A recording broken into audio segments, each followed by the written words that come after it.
विचारायचं आहे, जे बचत गटाची जी नोंदणी आपल्याकडे आलेली आहे त्या बचत गटाकडे, वैयक्तिक बचत गटाकडे कुठल्या तरी एका बचत गटाची माहिती घ्या, त्याच्याकडे शिलाई मशीन किती आहेत ते पहिले तपासून बघा.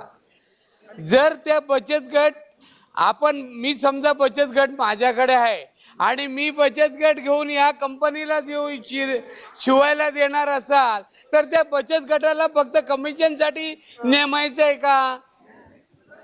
त्यापेक्षा तुम्ही हे कपडे एखाद्या कंपनीला द्या, कपड्यासहित ते आपल्याला त्यांचा ड्रेस शिवून देतील अशी आम्ही आपल्याला विनंती करतोय.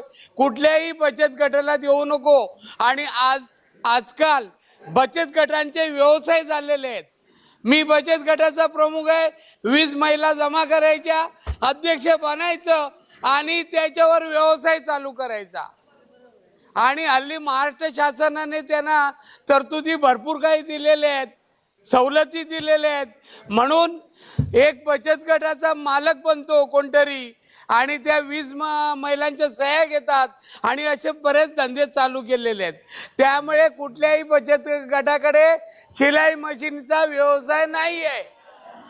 मी सांगतो तुम्हाला. नाही मला फक्त बोलायची शिलाई मशीन कोणाकडे नाही, फक्त घ्यायचं, बचत गटाच्या नावावर घ्यायचं आणि सन्माननीय सदस्य, आपण शांत बसा, आणि बोलू त्याच्यावर द्या. कमिशन कमवायचं. हा उद्देश आहे त्या मागचा, बाकी काही नाही त्याच्या मागचा उद्देश.